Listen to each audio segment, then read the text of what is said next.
உமக்கு மேல் ஒருவரும் இல்லையே, எல்லோருக்கும் மேலாக உயர்ந்தவர். உமக்கு மேல் ஒருவரும் இல்லையே. அல்லேலூயா, அல்லேலூயா, அல்லேலூயா, ஆமென்.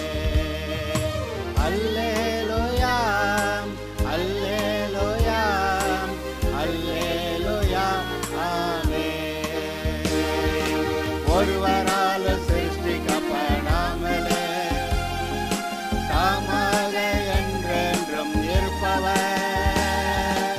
ஒருவரால் சிருஷ்டிக்கப்படாமலே தாமாக என்றென்றும் இருப்பவர்.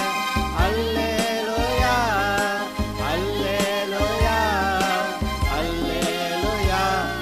மனிதர்களுடைய வாழ்க்கையிலையும் ஒரு நேரத்தில் மனசோர்வுன்றது ரொம்ப அதிகமாக வந்துடுது. தாவீது ஒரு நேரத்தில் பெல்லன் போக மட்டும் அழுதானா, அந்த மாதிரி ஆயிடுச்சு. எலியா போய் சூரச்செடிக்கு அடியில் படுத்துட்டான் போதுமையான்னு. அப்படி நேரங்கள் வருகிறது. ஆனால் நம்மை தேற்றிக்கொள்ள வேண்டிய அவசியமும் இருக்குது. நம்மை நாமே தேற்றிக்கொள்வது. பக்கத்தில் தேற்றி விடுறதுக்கு ஆள் இருக்க மாட்டாங்க பல சமயத்தில். உண்மை கிறிஸ்தவர்களுடைய வாழ்க்கை பொதுவாக தனியான ஒரு வாழ்க்கை. பல சமயத்தில் தனிமையாக, கர்த்தரோடு கூட தனிமையாக வாழ்கிற வாழ்க்கையாக வந்துடும். ஏன் யோபு அவ்வளோ பெரிய பணக்காரனாக இருந்து, அவனுக்கு அவ்வளோ வேலைக்காரர்கள் இருந்து, ஒட்டகங்கள், மாடுகள், ஆடுகள், எல்லா வேலைக்காரர்கள் எவ்வளோ பேர் வேணும். அவ்வளவு இருந்தும் ஒரு நேரம் தனிமையாகிவிட்டான். நண்பர்கள் வர்றாங்க இவனை தேற்றி விடுறதுக்கு. தேற்றி கொஞ்ச நேரம் உட்காந்து பார்த்துட்டு, இவன் ஏதோ ரகசியமாக பாவம் செஞ்சுருக்கேன், இவனைத்தானே குடைய ஆரம்பிச்சிட்டானுங்க. ஏன் நீங்கள் எந்திரிச்சு போகக்கூடாதுன்னு கூட அவன் சொல்லிக்கிட்டு இருக்கிறான். அந்த தனிமை அது வருகிறது. அந்த சமயத்தில் இந்த பாட்டு, இதை ஒருவேளை இதில் இருக்க வசனங்கள், உன்னை படைச்சாரே வேஸ்ட்டாக என்ன தேவை படைச்சிருப்பாரா, அப்போ அவர் உன்னை படைச்சாருன்னா நீ வேஸ்ட் இல்லை அப்படின்னு உங்களுக்கு நீங்களே பேசிக்கொள்ளணும். உங்களை நீங்களே தேற்றிக்கொள்ளுகிற ஒரு நேரம் இருக்கிறது. எது எப்படி ஆனாலும் சரி, நான் கர்த்தரோட பிள்ளையா, கர்த்தர்கிட்ட முன்னேறேன், அவர் எனக்கு வச்சிருக்கிறது இருக்கட்டும் அப்படி சொல்லி பின்னானவைகளை மறந்து முன்னானவைகளை நாடி அப்படின்னு அதுக்கு ஒரு வசனம் இருக்குது. வேறு எதுக்கு தேடினாலும் அங்கிட்ட ஒரு வசனம் இருக்கும். வாழ்க்கையின் சகல தேவைகளையும் சந்திக்கிறதற்கு அவர் வசனம் எழுதியிருக்கிறார். அதனால தான் இந்த பைபிளை பற்றி சொல்லும்போது சோலா ஸ்கிரிப்சரா அப்படி சொல்லுவாங்க. அது கிரேக்க வார்த்தையில் நம்முடைய வாழ்க்கைக்கு தேவையான சகல வசனங்களும் இந்த வேத புஸ்தகத்தில் இருக்குது அப்படின்னு. இயேசுநாதர் என்ன சொல்கிறாரு? தேடி வாசியுங்கள் அப்படி சொல்கிறாரு. அப்போ தேடி வாசித்தாங்க எல்லாமே இருக்குது. இன்றைக்கி நீங்கள் கேட்டீங்க, யோசுவா அந்த வேத வாக்கியங்களை தன்னுடைய வாயில் வச்சு அதை தியானிக்கணும்னு சொல்லியிருந்தார்.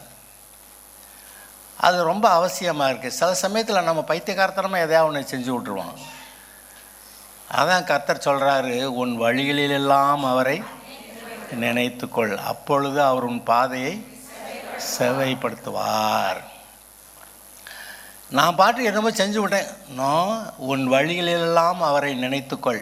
ஏன்னா அதாவது 24 மணி நேரம்னா நம்ம விழித்திருக்கிறது 12, 16, 18 அவ்வளோ மணி நேரம் தான் விழித்திருக்கிறோம். மீதி 7-8 மணி நேரம் 10 மணி நேரம் தூங்கலான்னா, தூங்குறப்போ இந்த பிசாசு எதை வேண்டாத சொப்பனத்தை கொடுத்து காலையில் எழுந்திரிச்சா இப்படி ஒரு சொப்பனமா அப்படின்னு சொல்லி நம்ம நல்ல சொப்பனம் காண்கிறவர்கள் இருக்கீங்களா? இன்றைக்கி நான் நல்ல கனவு கண்டேன் அப்படின்னு இருக்கீங்களா? ஒருத்தர் இல்லையா? நல்ல கனவுகளும் இருக்குது. அதை வசனத்தையே கனவாக காண்றதும் நம்ம செய்ய வேண்டிய வேலை. இந்த வேத வாக்கியங்களை இந்த பண்ணிக்கு 112வது சங்கீதம் வாசித்து அது சொல்லிகிட்டு இருந்தாங்க. இந்த வசனங்களை வாசித்தா அது நம்முடைய மனதில் ஒரு படம் வரும். செங்கடலை திறந்தார் அப்படின்னா ஒரு படம் உங்கள் மனசில் வருதா? யோர்தான் நதி பிளந்தது, இஸ்ரவேலர் அதில் நடந்தாங்க, அது ஒரு படம் உங்கள் மனசில் வருதா? எலியா வந்து சால்வையை முறுக்கி அடித்தானா, யோர்தான் திறந்துடுச்சான், அது ஒரு படம் உங்களுக்கு வருதா? அதே மாதிரி எலிசா அந்த பக்கம் போய் நின்று அதே சால்வையை எடுத்துக்கிட்டு எலியாவின் தேவன் எங்கே என்னானா, அப்பவும் திறந்துக்கிச்சான். சில வார்த்தைகள் உங்களுடைய மனதிலே படத்தை உண்டாக்குகிறது. அதை அநேக சொப்பனங்கள் மாயையாக இருக்கிறது போல அநேக வார்த்தைகளும் வியர்த்தமாய் அது எல்லாருடைய வாழ்க்கையில் இருக்க தான் செய்யுது. அநேக சொப்பனங்கள் மாயைன்னா இல்லாமல் இருக்கிறது இல்லாமல் போகிறது, அந்த மாதிரி பார்க்குறேன் ஆனால் இல்லாமல் போச்சுங்க அப்படின்னு மாயை. ஆனால் உண்மையான அர்த்தம் என்னன்னு கேட்டால், மாயைன்னு இருக்கிற வார்த்தைக்கு உண்மையான அர்த்தம் என்னென்னா நாட் ஃப்ரம் காட், தேவனிடத்துலேருந்து வராமல் அது இந்த உலகத்திலிருந்து அல்லது பிசாசிடத்திலிருந்து வந்த எண்ணங்கள், வார்த்தைகள், அந்த படங்கள். சூரியனுக்கு கீழே எல்லாம் மாயையாக இருக்கு. மாயை எல்லாம் மாயை. அவன் என்ன சொல்கிறான், சூரியனுக்கு கீழே பார்த்தேன்ப்பா, அது எல்லாமே எதுவுமே நல்லா இல்லை, நல்லா இருக்க மாதிரி இருக்க, கடைசிக்கு அது நல்லாலாம் போச்சு அப்படின்னு சொல்லி மாயை எல்லாம் மாயைன்னு சொல்கிறான். ஆனால் கர்த்தருடைய வார்த்தை ஏதாவது மாயையா? வானம் பூமி ஒழிந்து போனாலும் இந்த வார்த்தை எழுத்து உறுப்பு மாறாது. அப்போ தேவனுடைய வார்த்தைகள் அது மாறாது. இந்த உலக காரியங்கள் எல்லாம் மாயையாகி போய்விடுகிறது. நாம் கர்த்தருடைய வசனத்தை எடுத்து அதை தியானம் பண்ணி அந்த தியானிக்கிறப்போ ஒரு படம் வருகிறது. அந்த படத்தை நினைத்து கொண்டு இது எனக்கு என்று நீங்கள் சொல்லும்படியாக அதை குறித்து இன்றைக்கு ஒரு செய்தி வருது. நீங்கள் செய்த காரியங்கள் உங்களுடைய மனதிலே ஒரு விசுவாசத்தை உறுதிப்படுத்துகிறது. இன்னும் சில காரியங்கள் உங்களுக்கு என்ன வரப்போகிறது என்பதை பற்றி அது உங்களுக்கு உறுதிப்படுத்துகிறது. கிரியை இல்லாத விசுவாசம், ஆமாம். அப்போ விசுவாசத்துக்கு கூட ஒரு கிரியை தேவையாக இருக்கிறது. ஒரு கிரியை செய்தால் அது உங்களுக்கு ஒரு விசுவாசத்தை உண்டாக்கிறது. அது பற்றி இப்பொழுது நான் இன்றைக்கு உங்களுக்கு சில காரியங்கள் சொல்ல போகிறேன். உங்களுடைய நினைவுகள், பார்க்கிற பார்வை காட்சிகள், கேட்கிற வார்த்தைகள், அது உலகத்திலிருந்து வரலாம், பிசாசு இடத்துலேருந்து வரலாம், கர்த்தரிடத்துலேருந்து வரலாம். நமக்கு தேவையானது கர்த்தருடைய வார்த்தை, கர்த்தர் கொடுக்குற ஒரு காட்சி. இந்த உலகத்தில் இருக்கிற காட்சிகளை, அந்த வார்த்தைகளை நிராகரித்து விடுவோமாக. பிசாசு இயேசுனார்கிட்டே போய் கதை சொல்கிறான். சாப்பாடு இல்லையா, இந்த கல் கடைகளில் எடுத்து அவர் ஆகுன்னா ஆகியிருந்திருக்கும். ஆனால் அது கர்த்தருடைய ஐடியா, பிதாவுடைய ஐடியா இல்லை. இவரை ஏதாவது இவன் சொல்கிறத அவர் கேட்கணும். எப்படி? யார் சொல்கிறத யார் கேட்குறது?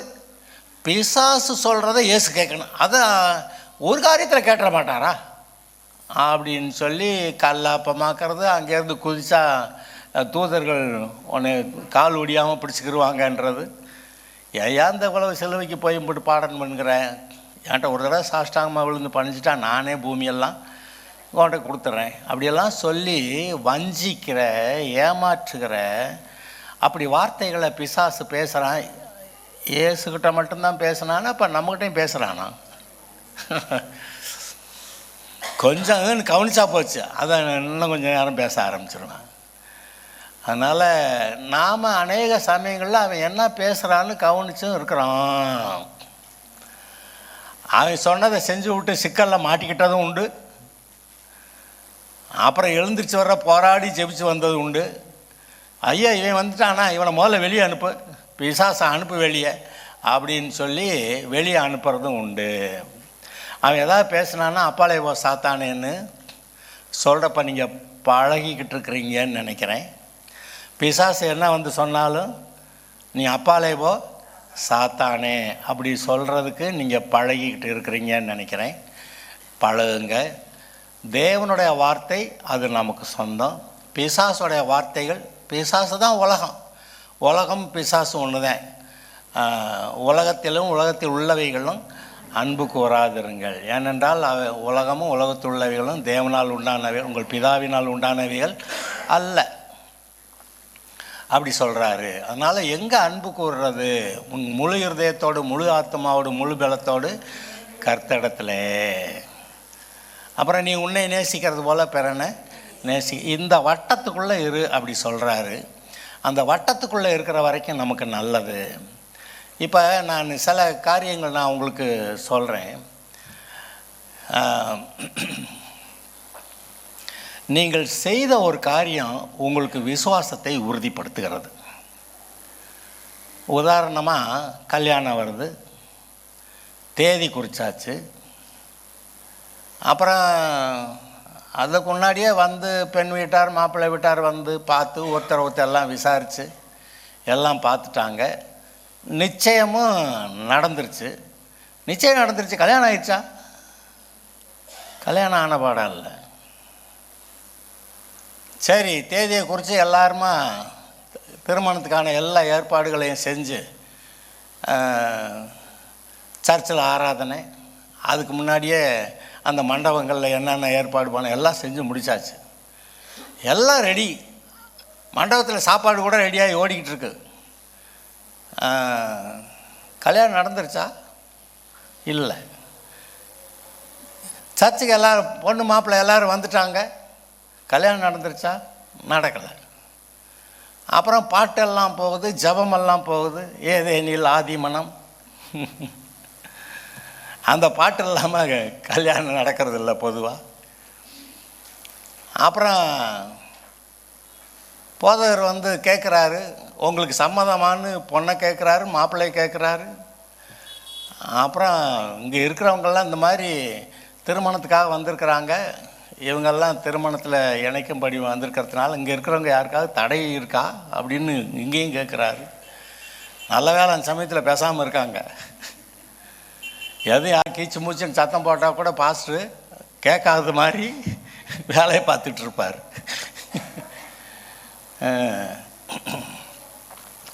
கல்யாணம் ஆயிடுச்சா? இன்னும் ஆகலை.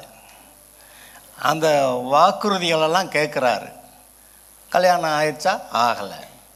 ஆனால் தாலியை கட்டின உடனே கல்யாணம் முடிஞ்சிருச்சு. சில கல்யாணங்களில் தாலி கட்டிட்டாங்களா, எந்திரிக்க வாங்க இப்போ சாப்பிட போகலாம் அப்படி ஒரு கூட்டம் பெருங்கூட்டம் கிளம்பி போயிடும். அப்புறம் அங்கே கல்யாணம் நடத்துகிற இடத்துல ஒருத்தர் இருக்க மாட்டாங்க. அதனால் நாங்கள் என்ன பண்ணுறது, இந்த மாதிரி எந்திரிச்சு போகிற கூட்டம் வந்தால் தாலி கட்டுறதை கடைசியில் போடுறோம். இதெல்லாம் பண்ண வேண்டியிருக்கு, மேஜிக்கெல்லாம் பண்ண வேண்டியிருக்கு. அது வரைக்கும் உட்காந்துருப்பாங்க. சரி, தாலி கட்டின உடனே கல்யாணம் ஆயிடுச்சுன்னு உறுதியாக ஆயிடுச்சு. அதனால தான் இந்த ஞான ஸ்நானம் இது மாதிரி ஒரு விஷயம். மற்ற பெந்தகோஸ்தே சபைக்கு போக வேண்டாம், இயேசுவை ஏற்றுக்கிற வேண்டாம், ரட்சிக்கப்பட வேண்டாம் அப்படின்னு சொல்கிற குடும்பத்தார் கூட பிள்ளைங்க சர்ச்சுக்கு போகிறாங்க, சரி போய் தொலையிட்டும் போ அப்படின்னு விட்டுட்டு கடைசியில் என்ன சொல்லியிருப்பாங்க தெரியுமா? ஞான ஸ்நானம் மட்டும் எடுக்கக்கூடாது. ஆனால் இந்த ஆட்கள் வந்து சமயத்தில் வீட்டுக்கு தெரிஞ்சோ தெரியாமையோ ஞான ஸ்நானம் எடுத்துருவாங்க. பாஸ்டர் அப்பா அம்மாவுக்கு கேட்டிங்களா, அப்பா அம்மா சொன்னாங்களா, பெர்மிஷன் கொடுத்தாரான்லாம் பாஸ்டர் கேட்கவே மாட்டார். நீங்களே பிரச்சனையை உண்டாக்கி விட்றீங்க, அது அவங்கவுங்க பாடு. அப்போ பாஸ்டர் ஞானஸ்நானம் கொடுத்துருவார்.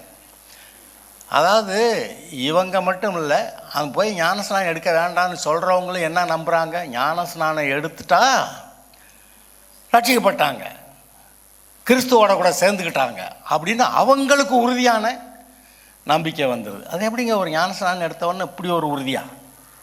தாலியை கட்ட வரைக்கும் ஒன்றும் இல்லை, தாலி கட்டினவுடனே கல்யாணம் ஆயிடுச்சு. அப்புறமேலு கல்யாணம் ஆச்சு ஆகலை எந்த பேச்சுமே கிடையாது. இல்லை கல்யாணம் ஆன மாதிரி இருக்குது, ஆன மாதிரி தான் கிடைக்காது, கல்யாணம் ஆயிடுச்சு. அப்போ ஒரு செயல் உங்களுடைய இருதயத்தில் அவ்வளவு பெரிய உறுதியை உண்டாக்கிடுச்சு. அதுபோல் நம்முடைய வாழ்க்கையில் அநேக காரியங்களை நாம் செய்கிறோம். இந்த விசுவாசிகளும் சரி ஊழியக்காரர்களும் சரி கர்த்தர் அவரிடத்தில் சொன்ன செய்தியை எல்லாம் கேட்டிங்கன்னா நமக்கும் கொஞ்சம் ஆச்சரியமாக தான் இருக்கும். மோசேக்கிட்ட கர்த்தர் சொல்லி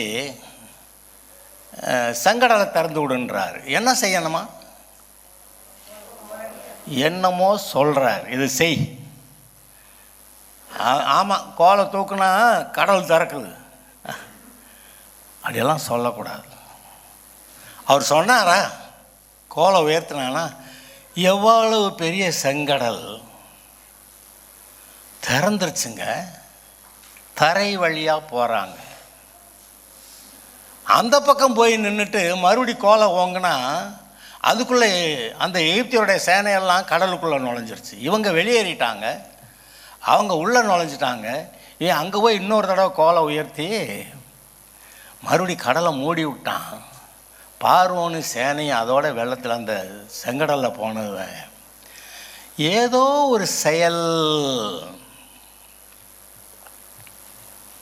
அது உங்களுடைய விசுவாசத்தையும் உறுதிப்படுத்து. செங்கடல் அது கோலை ஓங்கியாச்சு, கடல் பிறந்து தள்ளி உள்ள எல்லோரும் உள்ளே போக்கடா, சீக்கிரம் போக்கடா, அந்த பக்கம் போங்கடா. அது தைரியம் இருந்துச்சு, போனாங்க. அந்த பக்கம் போய் இன்னொரு தடவை கோலை வாங்கி அதை மூடி விட்டாங்க. அந்த கோல் உயர்த்தணும். நம்முடைய வாழ்க்கையிலையும் கர்த்தர் சொன்ன மாதிரி ஒரு தடவை எரியோ கோட்டையை சுற்றி வா, 2வது நாள் 3வது நாள் 6வது நாள் 7வது நாள் 7 தடவை சுற்றி வா. சுற்றி வந்தாங்கங்க. கர்த்தர் சொன்ன மாதிரி செஞ்சாங்கங்க. கடைசியில் ஆர்ப்பரின்னா அல்லேலியான்னு சொல்லி பண்ணிக்கிறேன், கோட்டை விழுந்துருச்சு. உங்ககிட்ட கர்த்தர் என்னமோ சொல்கிறாரா? என்னமோ சுற்றி வர சொல்கிறாரா? எத்தனை நாளாக சுற்றி வர சொல்கிறாரா? உங்களுக்குள்ள ஒரு 10 நாளைக்கு இந்த காரியத்துக்காக ஜெபம் பண்ணணும் அப்படின்னு ஏதோ தோணுச்சோ? 10 நாளைக்கு ஜெபம் பண்ணிங்களா? 10வது நாள் அல்லேலூயா, இந்த காரியம் நடந்தது, தடைகள் தகர்ந்தது, கர்த்தருக்கு ஸ்தோத்திரம் சொன்னீங்களா? அதை சொல்கிறதுக்கு தான் வசனமெல்லாம் கர்த்தர் கொடுக்குறாரு. அதை சொன்னால் அது நடந்துருது. நீங்கள் எத்தனை நாள்? 3 நாள் ஜெபம் பண்ணால் போதும். எஸ் 3 நாள், 7 நாள், ஓகே 7 நாள். சில ஆட்களுக்கு ஒரு 20 நாள் போடலாம். அதுக்குன்னு நீட்டிக்கிட்டேவும் உங்கள் மனசுக்குள்ளே தெரியும். அந்த நாள் ஜெபம் பண்ணி, கர்த்தாவே நான் இந்த விஷயத்துக்காக இத்தனை நாள் நான் உங்களுடைய சமூகத்தில் அமர்ந்திருக்கிறேன். விசேஷமாக பொண்ணு மாப்பிள்ளை கல்யாணம் எல்லாம் தேடும்போது குழந்தை இல்லைங்க அப்படிங்கிற விஷயத்தில், வேறு வேலை கிடைக்கணும், அட்மிஷன் கிடைக்கணும் அப்படிங்கிற விஷயங்களில், ஒரு வீட்டில் இருக்க பிரச்சனை தீரணுங்கிற விஷயங்களில், அது நமக்குள்ளே அது ஒரே நாளில் தீர்ற மாதிரி தெரியலை. அதுக்குன்னு சில நாட்கள் உட்கார்ந்து ஜெபிக்கணும்னு நினைக்கிறீங்க. அந்த ஜெபிக்கணும்னு நினச்ச நாட்கள் நீங்கள் ஜெபம் பண்ணிட்டீங்கன்னா அந்த தடை நீங்குதுன்னு உங்களுக்கு தெரியுது, மனசுக்குள்ளேயே தெரியுது. ஜெபம் பண்ணாட்டி கிடக்கு அப்படி 4 நாள் போயிட்டா ஏற்கனவே ஜெபம் பண்ணதெல்லாம் காணா போச்சு. அந்த மாதிரி நம்ம மனசுக்குள்ளே தெரியுது. அப்போ நீங்கள் ஏதோ செய்ய விசுவாசத்தில் என்னமோ செய்ய உங்கள் மனதில் ஒரு பெரிய உறுதியை கொடுக்குது.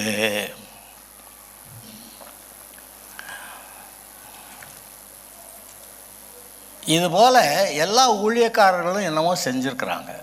கர்த்தர் சும்மா இருக்க மாட்டாமல் அது என்னமோ சொல்லணுங்கிறார்.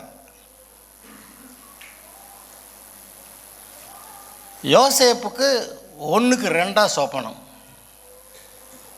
பார்வோனுக்கு 2 சொப்பனம், நேபுகாத்நேச்சாருக்கு ஒரு சொப்பனம். பெரிய சிலை, ஒன்றும் விளங்கலை, யாரோட அர்த்தம் சொல்கிறதுக்கு தேடி பார்த்தா இவன் தான் வர்றான். சில சொப்பனங்கள் மாயை அல்ல, அது நடந்துடும். கர்த்தர் எனக்கு காமிச்சார் இப்படி அப்படி நம்ம மனதில் உறுதியாக தெரிகிறது. அந்த உறுதியாக தெரிகிற காரியங்கள் நடந்து விடு. கர்த்தர் எனக்கு காமிச்சார், இது நடக்கும் அப்படி சொல்லுவீங்க, அது நடந்துடும். இப்படி சில காரியங்களை செய்தால் மன உறுதி இருக்குது.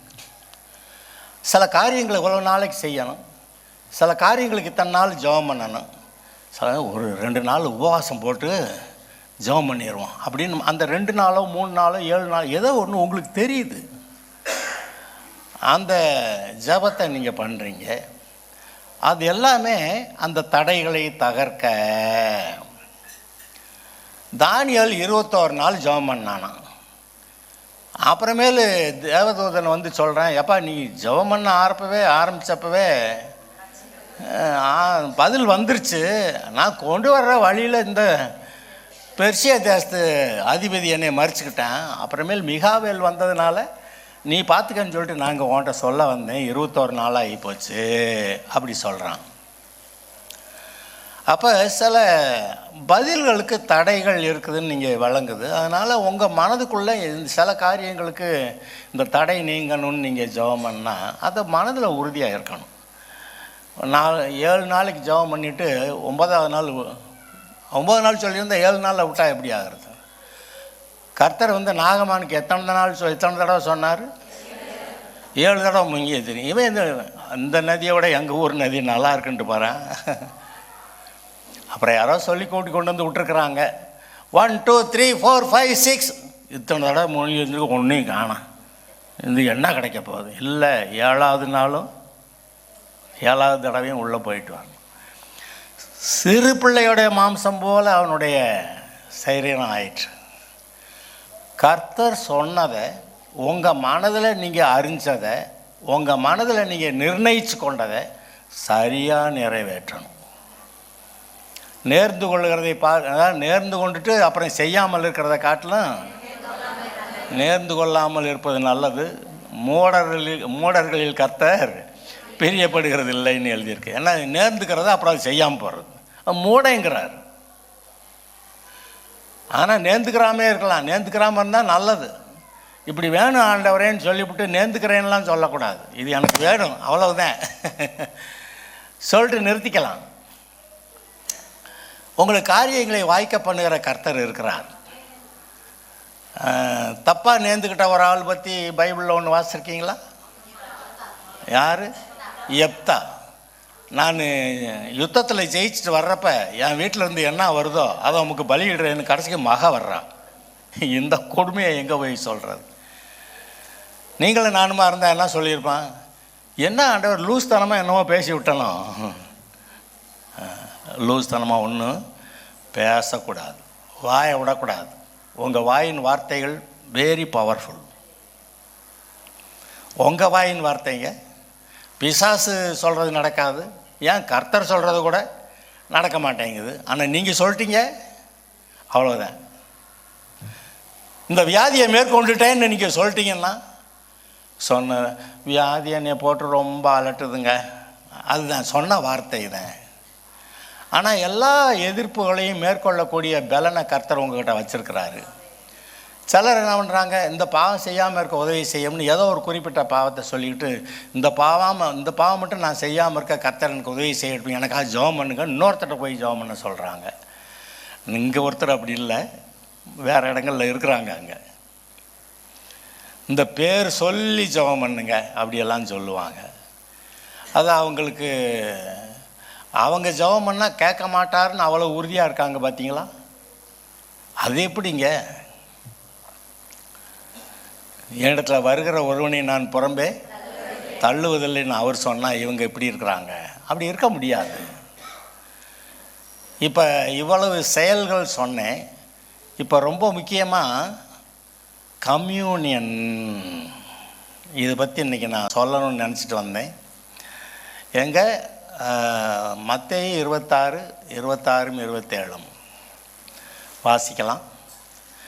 என்ன செய்யணும், அது உங்களுக்கு என்ன செய்யுது அப்படிங்கிறத பற்றி உங்களுக்கு விசுவாசிகள் நம்முடைய வாழ்க்கையில் தொடர்ந்து நாம் கடைப்பிடிக்க வேண்டிய சில காரியங்களை குறித்து இதில் வாசிக்கிறோம். மத்தேயு 26, 26, 27. 26 வாசிங்க.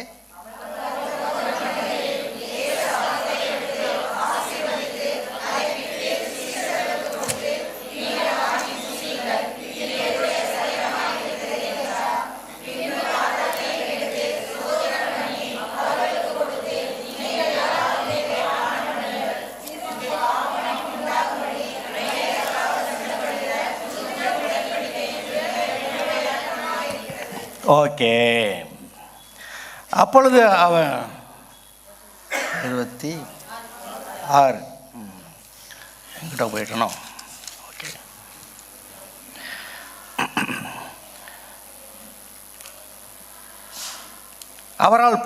அவர்கள் போஜனம் பண்ணுகையில் இயேசு அப்பத்தை எடுத்து ஆசீர்வதித்து அதை பிட்டு சீஷர்களுக்கு கொடுத்து, நீங்கள் வாங்கி புசியுங்கள், இது என்னுடைய சரீரமாயிருக்கிறது.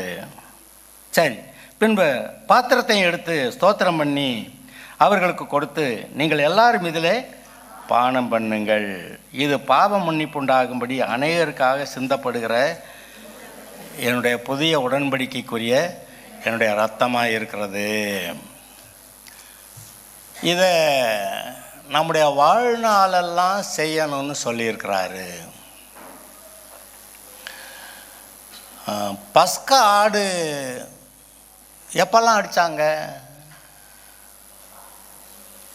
எகிப்தில் ஆரம்பித்து அதுக்கப்புறம் ஒவ்வொரு வருஷமும் பஸ்கா ஆடு அடிச்சிருக்கிறாங்க.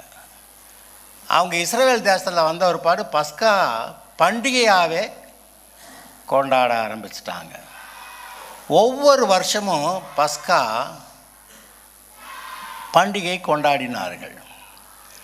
அது இயேசு வந்த பிறகு அது கொஞ்ச நாளில் ஆலயம் இல்லாமல் போச்சு, அங்கே பஸ்கா கொண்டாடுறதும் இல்லாமல் போச்சு.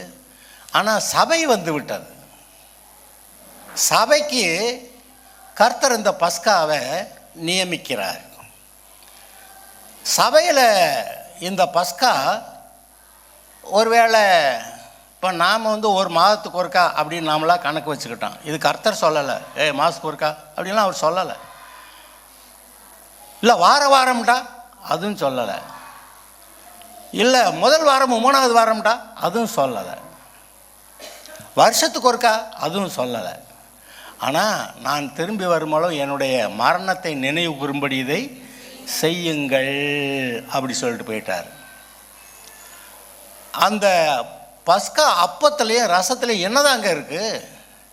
உங்களுக்காக பிற்கப்படுகிற என்னுடைய சரீரம். இதில் உங்களுடைய வியாதி, எல்லா சாபங்கள் எல்லாத்தையும் நான் என் சரீரத்தில் சுமந்து அதை பிற்க கொடுத்துட்டேன் அப்படின்னு சொல்லிட்டு அதை வாங்கி புசியுங்கள்ன்றார். அப்புறம் புதிய உடன்படிக்கையிலான என்னுடைய ரத்தம்ன்றார். ரத்தம் சிந்தது இல்லாமல் பாவ மன்னிப்பு உண்டாகாது. எந்த ரத்தம்? ஆட்டு ரத்தமா? ஆட்டு ரத்தம் அந்த காலத்தில் சிந்தினாங்க. ஆனால் அந்த ஆடு இயேசு கிறிஸ்துவுக்கு அடையாளமாக இருந்தது. நிஜ இயேசு வந்த ஒரு பாடு ஆடு பலியிடுறது நின்று போச்சு. அவங்க விடாமல் பலியிடணும்னு இப்போவும் பார்க்குறாங்க. ஆலயம் இல்லாமல் போச்சு. இப்போ ஆலயத்தை கட்டி மறுபடியும் ஆடு பலியிட பார்க்குறேன். எப்போ ஏற்கனவே நெஜ ஆடு வந்துட்டாருடா, போயிட்டாருடா, நீ நெஜ ஆடு உனக்காக பலியிடப்பட்டதை நினச்சி பார்த்து ஏற்றுக்கடான்னா அது வேண்டான்றவன் தான் அதை போய் செய்ய போகிறான். ஆனால் நாம் அறிந்திருக்கிறோம் எங்களுக்காக ஒரு ஆடு அடிக்கப்பட்டது. இவர் அதோட முடிக்கலை. என்னை நினைவுறும்படி இதை செய்யுங்கள். அந்த அப்பத்தை புசிக்க கொடுத்தபோது அவருடைய பிற்கப்பட்ட சரீரத்தில் நான் பங்கு பெறுறேன். என்னுடைய சாபங்கள் எல்லாவற்றையும் அவர் சிலுவையில் சுமந்துட்டார். அப்போ நம்முடைய சாபங்கள் என்னது? வியாதி, தரித்திரம், சண்டை, குழப்பம், பிசாசோடைய போராட்டங்கள் செய்வனை பண்ணி விட்டாங்கங்க. எதையோ ஒன்று சொல்லி உங்களுடைய மனது பாதிக்கப்படுது. பார்த்தீங்களா? உங்கள் மனது நல்லா இருக்க வரைக்கும் நீங்கள் நல்லா இருப்பீங்க. உங்கள் மனது பாதிக்கப்பட்டுச்சுன்னா அப்புறம் எதையாவது பேசிடுவீங்க. அதனால தான் உங்கள் மனதை நீங்கள் எந்த அளவுக்கு நல்லா வச்சுக்கிறீங்களோ அந்த அளவுக்கு உங்களோட வாழ்க்கை நல்லா இருக்கும். உங்கள் மனதை எந்த அளவுக்கு நீங்கள் நல்லா வைப்பீங்க? வசனம், தேவனுடைய வார்த்தை தான் உங்கள் மனதை நல்லா வைக்க உதவி செய்யுது. தேவனுடைய வாக்கு தத்த வசனம். அவருடைய நோய்களை சுமந்தார், ஆதலால் நான் வியாதி எடுத்து விடுதலையானேன் அப்படின்னு உங்கள் மனதை சொல்லி வச்சிட்டிங்கன்னா அப்புறமேல் வியாதி அங்கே இருக்க முடியாது. வியாதிக்கு எதிர்த்து நில், அப்பொழுது ஓடி போகும் அப்படின்னு உங்களுக்கு தெரியுது. அப்போ மனதில் கர்த்தரை, அவருடைய வசனத்தை, அவருடைய வாக்கு தத்தத்தை, எனக்காக அவருடைய சரீரம் பிற்கப்பட்டதுங்கிறத நீங்கள் நினைவு கூறும்போது, நான் கிறிஸ்துவுடையவனாக இருக்கிறேன், கிறிஸ்துவுடையவளாக இருக்கிறேன், என்னுடைய சரீரத்தில் இயேசு இருக்கிறாரு, அவருடைய ரத்தம் எனக்குள்ளே ஓடுது, அவருடைய சரீரத்திலே நான் அவரை புசித்து நான் இருக்கிறேன், அதனால் எனக்குள்ள பிசாசுக்கோ வியாதிக்கோ தருத்திரத்துக்கோ இங்கே குழப்பத்துக்கோ இடமில்லை அப்படின்னு நீங்கள் சொல்கிறீங்க. அது என்ன மாதத்துக்கு ஒரு தடவை போதுமானா போதலாம், அது நம்முடைய மனதை பொறுத்தது. இல்லை வாரம் ரைட்டு, வாரம் சிலருக்கு 4 தடவைக்கு 10 தடவை சொன்னாதான் அப்படின்னுக்கான கேஸெல்லாம் 10 தடவை சொல்லிடுவான். சிலருக்கு நான் கர்த்தரோட கூட இருக்கிறேங்கிற உணர்வு எனக்கு இன்னும் அதிகமாக தேவைப்படுது. நான் அனுதினமும் காலையில் எழுந்திரிச்சு கர்த்தருடைய பந்தி நான் அனுசரிக்கிறேன். அதே ஜெபத்தில், கர்த்தாவே நான் உம்மோட கூட இருக்கிறேன், நான் உமக்கு சொந்தம், தலை முதல் கால் வரைக்கும் நான் கர்த்தருக்கு சொந்தம், இங்கே பிசாசுக்கு இடமே கிடையாது அப்படின்னு சொல்லலாம். இல்லை கர்த்தருடைய பந்தி எடுத்துகிட்டு பங்கு பெற்றுட்டு இயேசுவின் சரீரத்துக்கு நான் பங்குள்ள ஆளாக இருக்கேன், ரத்தம் பங்குள்ள இருக்கேன், இனிமேல் பிசாசுக்கு இடமே கிடையாது, வியாதிக்கு இடமே கிடையாது, கர்த்தர் நீரே என்னை ஆளுகிறீர், கர்த்தராலே எனக்கு சுகம், பலன், தெளிந்த புத்தி எல்லாம் உண்டாயிருக்கு, நான் கர்த்தராலே நல்ல ஒரு வாழ்க்கையை வாழுகிறேன் அப்படி சொல்லி அறிக்கை பண்ணலாம். பந்தியில் பங்கு பெற்றும் அறிக்கை பண்ணலாம். இல்லை மாதத்துக்கு ஒருக்கா சர்ச்சில் வருதே அதை பங்கு பெற்றும் அறிக்கை பண்ணலாம். இல்லை பலவீனமாக இருக்கா சரி டெய்லி கூட எடுத்துக்கிறலாம். இல்லை நான் ஒரு நாளைக்கு 3 தடவை ஓகே கோ ஹெட். ஆனால் என்ன ஆகியிருக்கணும், உங்கள் மனதில் நான் கிறிஸ்துவின் சரீரமும் ரத்தமும் எனக்குள்ளே ஓடுது அப்படின்னு தெரியணும். இதை ஏதோ ஒன்று செஞ்சால் அது உங்களுக்கு நல்ல உணர்வை கொடுக்குது. தாலியை கட்டினவுடனே கல்யாணம் ஆயிடுச்சு, ஞான ஸ்நானம் எடுத்தவுடனே கிறிஸ்டியன் ஆகிட்டேன்.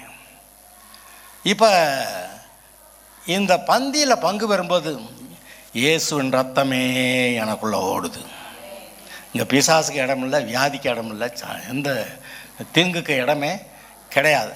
எல்லாம் உங்கள் மனசை உறுதிப்படுத்த அல்லது திடப்படுத்த சில காரியங்களை செய்கிறீங்க. டெய்லி ஜெபம் பண்ணுவீங்க, ஒரு நாள் ஐயோ இன்றைக்கி ஜெபம் பண்ண முடியாமல் போச்சு, இன்றைக்கி ஜெபமே நான் பண்ணலை, இன்றைக்கி ஜெபம் பண்ணதுனால இன்றைக்கி நாளே பூரா நல்லால. அது உங்களுக்கு அப்படி தோணுனா என்ன அப்போ அர்த்தம்? ஒரு வாரம் சர்ச்சுக்கு வரலன்னா, போன வாரம் சர்ச்சுக்கு போகலை, ஒன்றும் நல்லால, அப்படி ஒரு எண்ணங்கள் வந்துடுதா?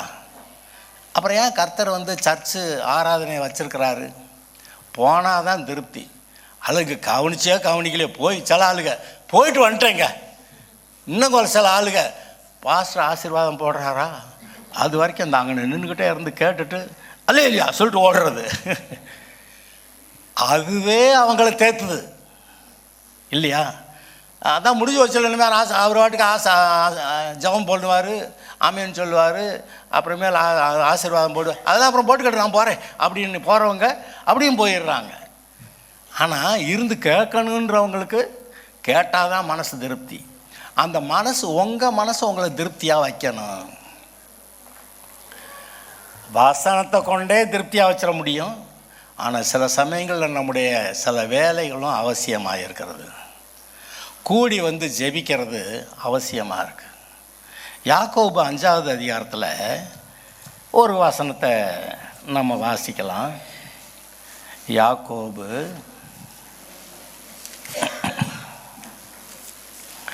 5வது அதிகாரத்தில்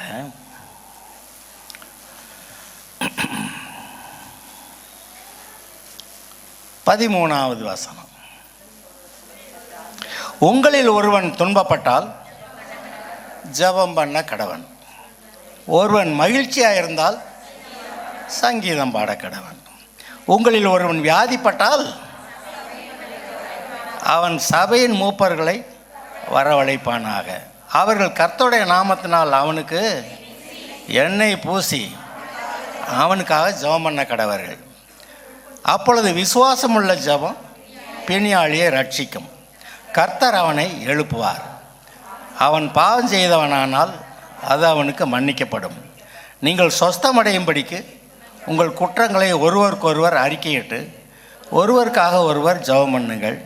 நீதிமான் செய்யும் ஊக்கமான வேண்டுதல் மிகவும் பலனுள்ளதாக இருக்கிறது. எலியா என்பவன் நம்மை போல பாடுமுள்ள மனுஷனாக இருந்தும் மழை பெய்யாதபடிக்கு கருத்தாய் ஜெபம் பண்ணினான். அப்பொழுது 3 வருஷம் 6 மாதம் பூமியின் மழை பெய்யவில்லை. மறுபடியும் ஜெபம் பண்ணான். சரி, இதில் என்ன சொல்லியிருக்கு?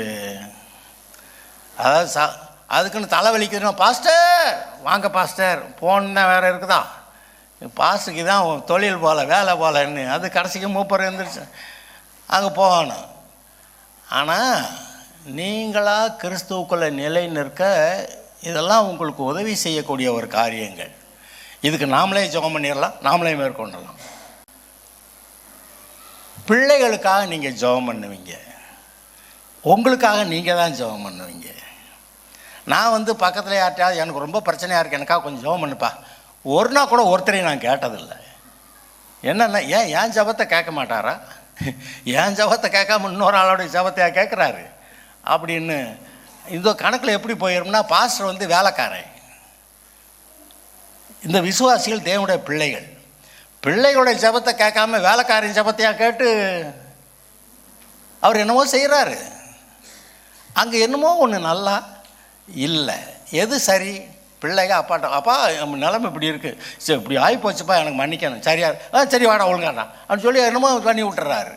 இந்த மனது தான் இருதயம் சரியாக இருக்கணும், அவ்வளோதான் கர்த்தர் கேட்குறது.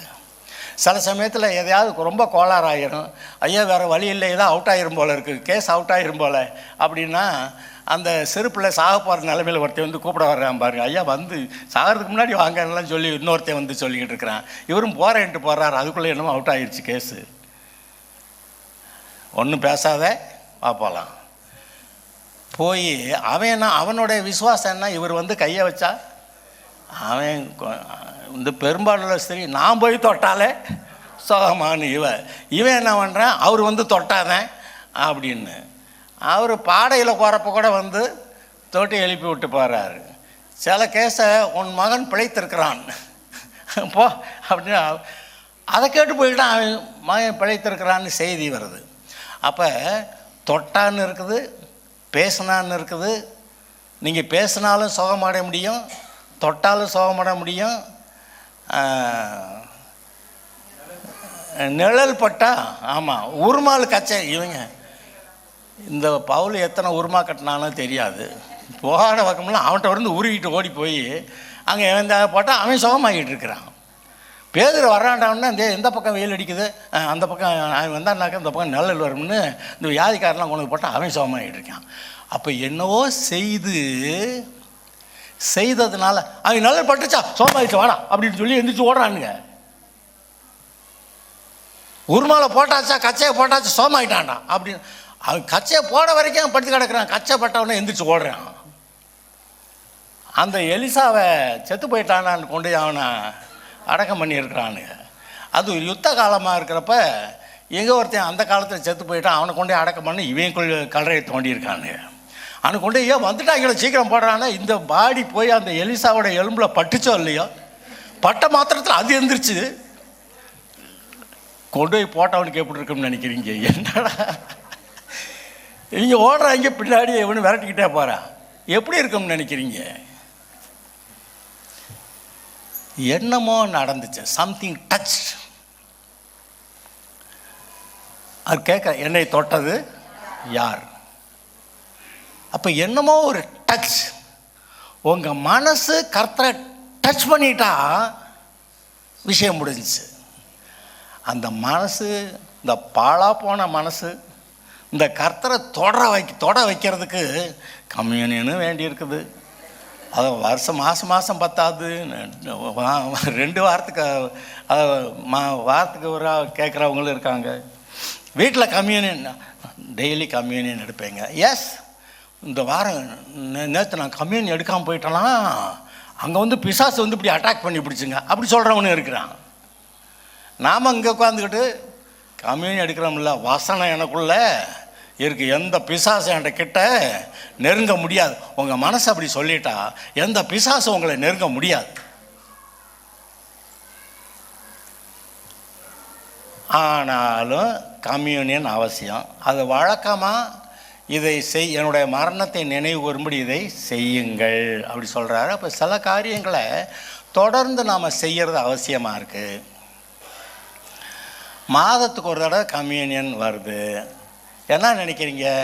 2 வாரத்துக்கு ஒருக்கா வச்சுக்கலாமா, இல்லை வாரம் வச்சுக்கலாமா, இல்லை சில ஆட்கள் வருஷத்துக்கு ஒருக்கா போகும், மறந்தே போகும். அது வருஷத்துக்கு ஒரு நாள் மறந்து போகுது.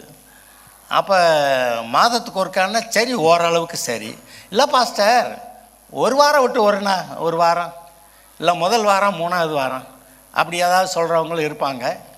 ஆனால் இங்கே இந்த இடத்துல பாஸ்டர் என்ன சொன்னாரோ அப்படித்தான், தலையெழுத்து அப்படித்தான்டா அப்படின்னு ஆகி போயிடுது. ஆனால் நீங்கள் என்ன செய்யலாம்? வீட்டில் உட்காந்து டுடே எனக்கு கர்த்தரோட கூட ஒரு நேரம். இப்போ எல்லாம் அவசர ஓட்டம், அதான் அவசரமாக ஜெபம் மட்டும் ஓடுறது இல்லை. இது கர்த்தர்கிட்ட உட்கார்றது. சரீரம் மட்டும் இல்லை, மனசு உட்காரணும். மனசு உட்கார்ந்து கர்த்தாவே, உம்முடைய சரீரம், உம்முடைய ரத்தம் இதெல்லாம் நான் பங்கு பெறுகிறேன். இதன் மூலமாக உம்முடைய சரீரம் எனக்குள்ளே இருக்குது, உம்முடைய ரத்தம் எனக்குள்ளே ஓடுது, நீர் எனக்குள்ளே இருக்கிறதுனால எனக்குள்ளே பிசாசுக்கு வியாதிக்கு இடம் இல்லை, எனக்கு குழப்பத்துக்கும் எனக்கு இடம் இல்லை. கர்த்தர் எனக்கு தெளிந்த புத்தியை கொடுக்குறீர் அப்படின்னு சொல்லி உமக்கு நன்றி ஆண்டவரே. அதை அறிக்கையா, அதுதான் ஜெபம்.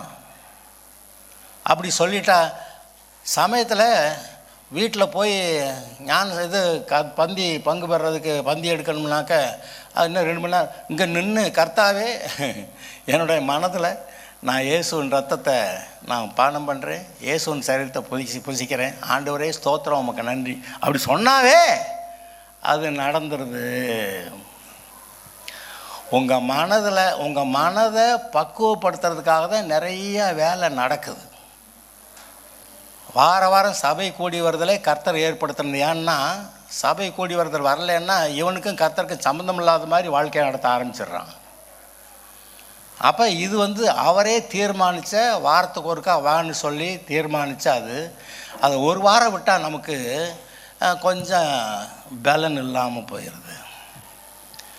ஆனால் அதே சமயத்தில் நாம் அதை தொடர்ந்து நான் கர்த்தர்கிட்ட உண்மையாக இருக்கேன், பங்கு பெறுறேன், கர்த்தர் இந்த வசனம் எனக்கு தந்திருக்கிறார் அப்படி சொல்லிட்டு இன்னும் ஒரு விஷயத்தை மட்டும் சொல்லி நான் முடிச்சிடுறேன். அடுத்த வாரத்தில் என்ன அதை தொடர்ந்துக்கலாம்.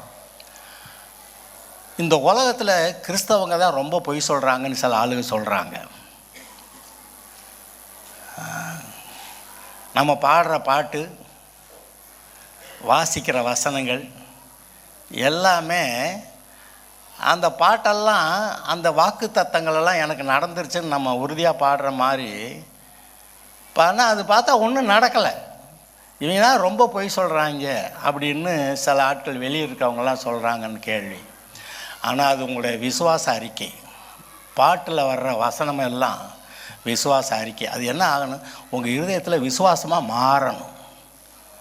நீங்கள் என்னலும் என் வார்த்தைகள் உங்களிலும், அந்த வசனத்தை உள்ளே வைக்கிறதுக்காக நம்ம இந்த பாட்டை பாடுறோம், பைபிள் வாசிக்கிறோம், ஜெபம் பண்ணுறோம், அறிக்கை பண்ணுறோம். ஏன்னா இதுதான் சத்தியம். மற்ற மீதியெல்லாம் உலகத்தில் இருக்கலாம் பொய். இப்போ அவருடைய தழும்புகளால் குணமானேன் அப்படின்னு சொன்னால் சுகமான மாதிரி தெரியலையே. சுகமானேன், சுகமாகலைங்கிறது பிசாசு சொன்ன பொய், சுகமானிங்கிறது கர்த்தர் சொன்ன சத்தியம். சுகமாகலைங்கிறது பிசாசு உலகம் சொல்கிற பொய், டாக்டர் சொல்கிற வார்த்தை, அதெல்லாம் பொய்யா இருக்குது. வியாதி வந்துருச்சுங்க, வயசாகி போச்சு. இவர் என்ன பண்ணுறாரு, வாழ வயது போலாகும்னு இவர் சொல்கிறார். வயசாக போச்சுன்னா கூட வாழ வயது போலாகும்னு இவர் சொல்கிறாரு. அப்போ இந்த உலகத்தில் இருக்க காரியங்கள் எல்லாம் பொய்களை, ஒரு பொய்யின் மண்டலம், எல்லாம் பொய். ஆனால் நம்ம இதில் பிறந்து வளர்ந்து இந்த குட்டையில் உருண்ட மட்டை என்ன மாதிரி இதிலே கடந்து இதையே நம்பி வாழ்க்கையை ஓட்டிகிட்டு இருக்கிறான். எல்லாருக்கும் வந்த கொரோனா நமக்கு அப்படின்னு நம்ம சொல்லக்கூடாது. கொரோனா அவங்களுக்கு, அது நமக்கு இல்லை. அந்த சமயத்தில் நான் சொல்லியிருப்பேன், கொரோனா நம்மளை ஒன்றும் செய்யாதுன்னு நீங்கள் இருதயத்தில் உறுதியாக விசுவாசித்து சொல்லுங்கள், அது உங்களை ஒன்றும் செய்யாதுன்னு சொல்லியிருக்கேன் நான். இன்னும் அந்த ரெக்கார்டிங் இருக்குது. சமயத்தில் அது பாட்டுக்கு டிவியில் ஓடிக்கிட்டு இருக்குவாங்க, அது நெட்டில் போய்கிட்டு இருக்குது. ஏன்னா எனக்கு இந்த மனதில் என்ன நடக்குதுன்னு தெரியுது, இந்த பிசாசு வந்து கிருமியை வச்சு என்ன செய்யுதுன்னு தெரியுது. ஆனால் நம்ம விசுவாசம் இருந்துட்டாக்க அந்த கிருமியும் ஒன்றும் செய்யாது. நம்ம மனது உறுதிப்பட்டுறது, உங்களுடைய விசுவாசத்தின்படி உனக்கு ஆகிறது. அதனால் உங்களுடைய விசுவாசத்தை சரி பண்ணுறதுக்கு என்னெல்லாம் செய்யணுமோ அதை நீங்கள் செய்யணும்னு சொல்லியிருக்கிறேன். இந்த பொய்யின் மண்டலத்தில் இருக்கக்கூடிய எனக்கு வயசாச்சு, அப்புறம் எனக்கு புத்தி இல்லை, எனக்கு வந்து படிப்பு வர மாட்டேங்குது, எனக்கு வந்து குழப்பமாகவே தான் அங்கே இருக்குது, இதெல்லாம் வந்து பொய். பிசாசு நம்மளை நம்ப வச்ச பொய். பிசாசு நம்மை நம்ப வைத்த பொய்கள். ஆனால் கர்த்தர் சொல்கிறாரு, உனக்காக நான் ஜீவன் கொடுத்துருக்கேன், என் ரத்தத்தை சிந்தியிருக்கேன், என் ரத்தத்தினால உனக்கு ஜீவன் இருக்குது, உனக்கு ரட்சிப்பு இருக்குது, நீ கர்த்தருடைய பிள்ளையாக மாறிட்ட, உன் பேர் ஜீவ புஸ்தகத்தில் எழுதியிருக்கு, நான் பரிசுத்தாவினால் உன்னை முத்திரையிட்டிருக்கேன், நீ கர்த்தருக்கு சொந்தம், கிறிஸ்துவோடு கூட உடன் சுதந்திரம், கிறிஸ்துவுக்கு சமமாக இருக்க, பரிபூரணமாக இருக்கிற, தேவனுடைய வலது பாரத்தில் உட்கார்ந்துருக்க அந்த அந்தஸ்தில் நீ இங்கே இருக்கிற, சத்துருவின் சகல வல்லமையை மேற்கொள்ள நான் உனக்கு அதிகாரம் கொடுத்துருக்கேன், உன்னை சேதப்படுத்த இல்லை பெல்லி சொன்னியை வச்சு விட்டேன், ஏவி விட்டேன், அதை செஞ்சால் அது அவனுக்கு போயிட்டு போகுது. நீங்கள் ஆசீர்வதிக்க சொன்னார், அவன் ஆசீர்வாதத்துக்கு பாத்திரமான இல்லைன்னா என்ன ஆகுவான், திரும்பி வந்துடுமா. அவன் சபிச்சு விட்றான், பிசாசை ஏவி விடுறான், அது நம்மளை அட்டாக் பண்ண முடியாதுன்னா என்ன பண்ணிடுறான், அது அவனுக்கு தான் போ. அப்போ என்ன வேணாலும் செய்யட்டும், அது அவனுக்கே கேடு, செய்கிறவனுக்கே கேடு. அதை நீங்கள் நம்ப மாட்டேங்கிறீங்க. இந்த இப்போ ஒருத்தர் வந்து வீடு வாங்கியிருக்கிறார், அந்த ஏதோ சாபம்னு சொன்னாங்கன்னு விலை குறைச்சி கொடுத்து விற்றுருக்குறாங்க, நம்மளுக்கு வாங்கியிருக்கிறாங்க, நல்லதுன்றேன். 4-5 லட்சம் குறைச்சி கிடச்சா அது 5 லட்சத்துக்கு 5 அல்லையாவது மனசார போடுவீங்கள்ல. சொல்கிறேன், இந்த ஜன்னல் வழியாக நுழைஞ்சது கதை வழியாக போகுதுன்றான். ஜன்னல் அடைக்க வேண்டியதெல்லாம் கிடையாது. ஏய், ஜன்னல் நுழையக்கூடாது, இங்கிட்ட நுழையக்கூடாது, அங்கிட்ட நுழைய, வெளியா, அவுட் ஆஃப் திஸ் ஏரியா, வெளியே போனா போனது. நீங்கள் நுழையிற வீட்டில் பிசாசு இருக்காதுங்க, ஏன்னா நீங்கள் நுழைஞ்சிட்டீங்க, பிசாசுக்கு அங்கே இடம் இல்லை. இது உங்களுக்கு தெரிஞ்சால் உங்களை பிசாசு ஏமாற்ற முடியாது. ஆனால் விசுவாசிகள் சமயத்தில் பாஸ்டர்களை ஒரு பாஸ்டர் சொல்ல கேட்டிருக்கேன், வீட்டை பிரதிஷ்டை பண்ணணும்னா அங்கே பிசாசெல்லாம் ஏற்கனவே அது வேட்டைத்தான் நம்ம போகிறோம், பிசாசு நம்மளை போட்டு அட்டாக் பண்ணிடக்கூடாதுன்னு இந்த பாஸ்டர் என்ன பண்ணாராம், இது உள்ள நுழையிறப்பவே பைபிளை உள்ளே விட்டுட்டு அப்புறம் தான் நுழைஞ்சாராம். ஏன்னா இது நம்மளை அட்டாக் பண்ணிடுச்சுன்னா சரியான விசுவாசியா. நமக்கு என்ன நான் போனால் அது ஓடி போகுதுன்னு உனக்கு தெரியணும். நீ உலகத்துக்கு ஒளியாக இருக்கிற, அது இருட்டு, வெளிச்சம் வந்தவனு இருளில் போனா சொல்லணும். சுவிட்சை போட்டால் லைட் எரிஞ்சால் இருட்டே காணா. நீங்கள் நுழைஞ்சா அங்கே இருள் இருக்காது, நீங்கள் நுழைஞ்சா பிசாசு அங்கே இருக்காது. அந்த உணர்வு, அந்த அறிவு உங்களுக்கு இருந்தால் தைரியமாக இருப்பீங்க. உங்களை தைரியத்தை உடைக்க எதுவும் கிடையாது. ஆனால் பயம் வந்துருச்சு, நம்மளை போட்டு வாட்டி எடுத்துரும். அதனால தான் கர்த்தர் வந்து எரேமியாட்ட சொன்னார், அவனை கண்டு பயப்படாத, அது நீ பயந்தேன்னா நான் வேற உன்னை போட்டு தள்ளிடுவேன் அப்படின்னு இவர் வேற சொல்கிறாரு. ஐயோ, அப்போ பயப்படக்கூடாது. பயப்படாமல் இருக்க, தெளிந்த புத்தியோடு இருக்க, என்ன வேணும், என்ன செய்யணும், அதை செய்யலாமா? கர்த்தர் உங்களோட கூட இருக்கிறாரா? விட்டு விலக மாட்டேன்னு சொன்னார், கரெக்ட் தான். அவர் பொய் எது சொல்லிடுவாரோ? அவர் ஒரு பொய் சொன்னால் கூட கர்த்தராக இருக்கவே அவர் தகுதி இல்லாமல் போயிடுவார். அவர் கரெக்டாக இருக்கிறார். நம்ம தான் இந்த பொய்யின் மண்டலத்தில் கண்ட பொய்களை நம்பிக்கிட்டு அவர் நான் வந்துட்டேன்டா நீ என்னடா பேசிக்கிட்டு இந்த அவங்கெல்லாம் அப்படி சொல்கிறாங்க எல்லாரும் சொல்கிறத கேட்டு அவர்கிட்ட நம்ம பிரசங்கம் பண்ணிக்கிட்டு இருக்கிறோம். அவர் வந்தது தான். உங்களுடைய இருதயம் உங்களுடைய சரீரம் தேவனுடைய ஆலயம்னா ஆலயம்தான். இதில் வியாதிக்கு இடம் கிடையாது. கர்த்தாவே நீர் வருகிறீர், நீர் ஆளுகை செய்கிறீர். நீர் ஆளுகை செய்கிற இந்த சரீரத்தில் வியாதிக்கு இடம் கிடையாது, பிசாசுக்கு இடம் கிடையாது. கர்த்தர் நீர் ஆளுகை செய்கிறீர். கர்த்தருடைய ராஜ்யம் எனக்குள்ளே இருக்கிறது. கர்த்தாவே நீர் சொல்லு செய்கிறேன் அப்படின்னு சொல்லிட்டு சொல்லும் அடியேன் கேட்கிறேன்னு வேலையை பாருங்க. தைரியசாலிகளாய் நீங்கள் என்ன செஞ்சாலும் உங்களுடைய விசுவாசத்தை உறுதிப்படுத்தக்கூடிய காரியங்களை செய்யணும். உங்கள்கிட்ட பயத்தை போக்கக்கூடிய அந்த காரியங்களை நீங்கள் பேசலாம், செய்யலாம். கர்த்தர் கூட இருக்கிறாரு. குஷ்டரோகம் போக எம்பிட்டு நேரம் ஆச்சு? 10 பேர் வந்தாங்க.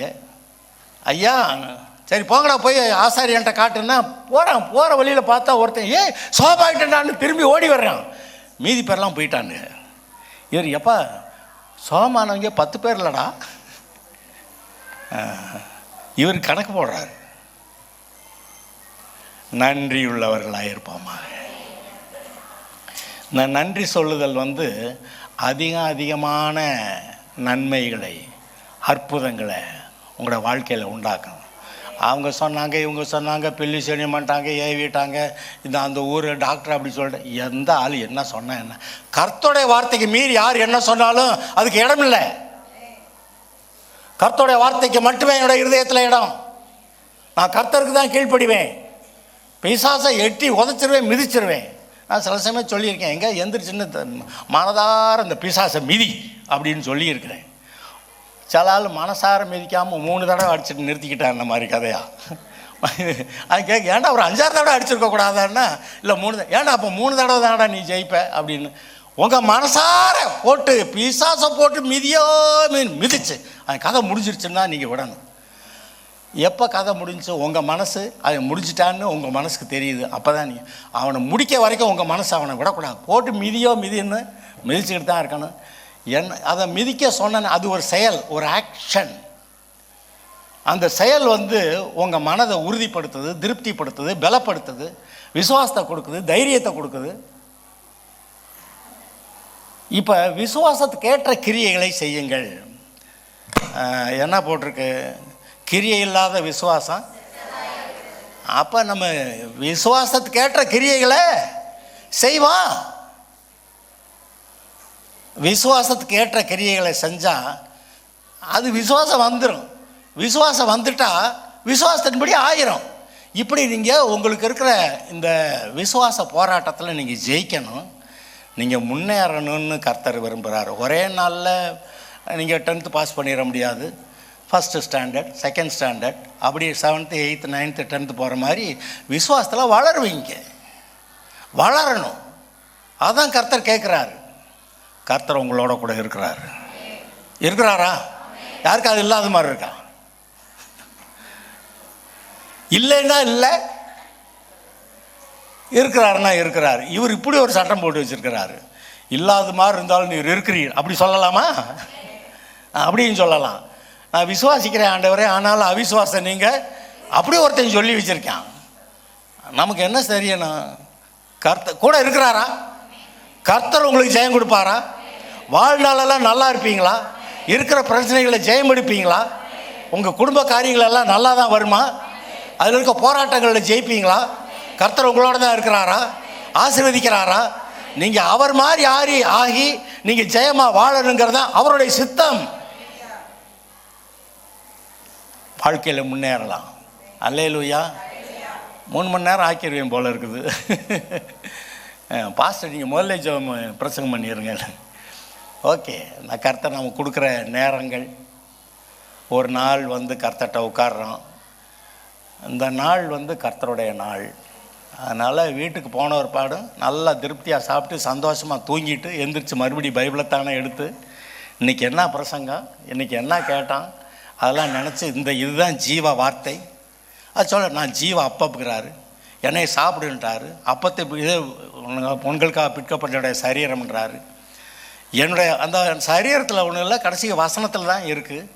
அந்த வசனத்தை பிடிச்சிக்கலாம், அந்த வசனத்தை நம்ம பிள்ளைகளுக்கு போதிக்கலாம், வசனத்தை நம்பலாம். நம்ம வசனத்தை நம்புறதை மற்றவங்களுக்கு சொல்லலாம். நீங்கள் தான் உலகத்துக்கு ஒளியாக இருப்பீர்கள். அல்லேலூயா. எதுக்கு ஜெபம் பண்ணலாம்? பொன்னான இயேசுவை புண்ணியர் நல் நேசரை கொண்டு செல்வோம் பூலோகமெங்கும், அவர் ஒன்றே வழி என்றே கூறுவோம்.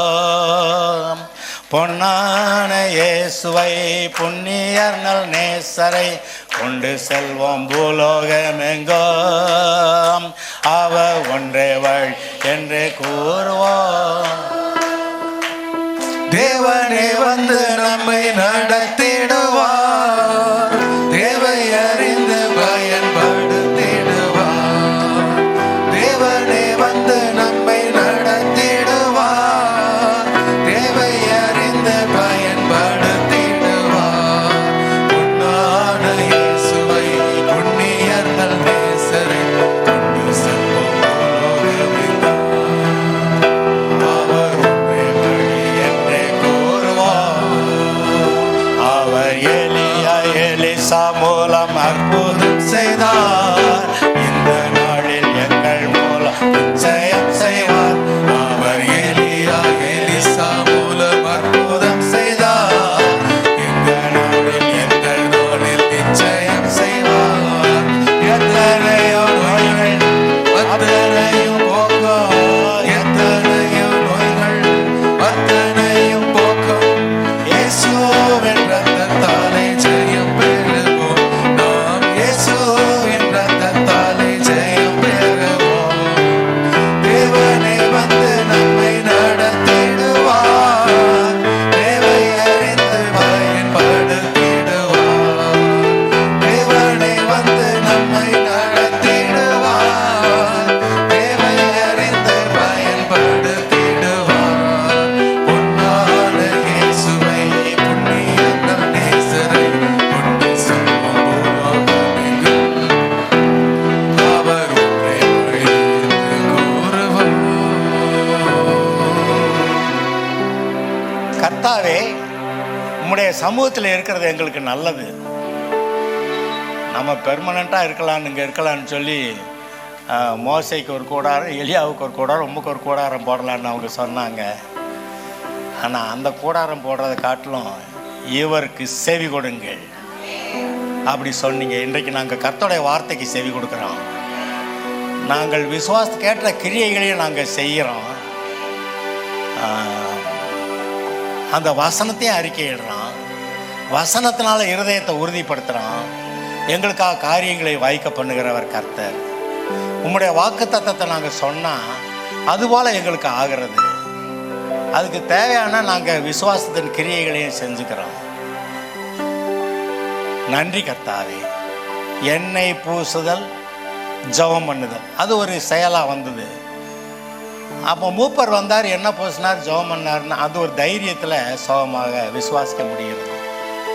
அதுபோல் இங்கே இருக்கிற எல்லாரும் அந்த விசுவாச கிரியைகளை நடப்பிக்க, அதனாலேயும் இருதயத்தில் விசுவாசத்தில் உறுதிப்பட, விசேஷமாக அந்த கர்த்தருடைய பந்தியை அதை உணர்ந்து பார்த்து அதில் பங்கு பெற்று உம்முடைய பரிபூர்ண நன்மைகளை பெற்றுக்கொள்ள உம்முடைய பிள்ளைகளுக்கு கிருபை அளிப்பீராக. கர்த்தருக்கு ஸ்தோத்திரம். ஜெபம் கேட்டபடியால் உமக்கு நன்றி. நீர் ஆசீர்வதியும்.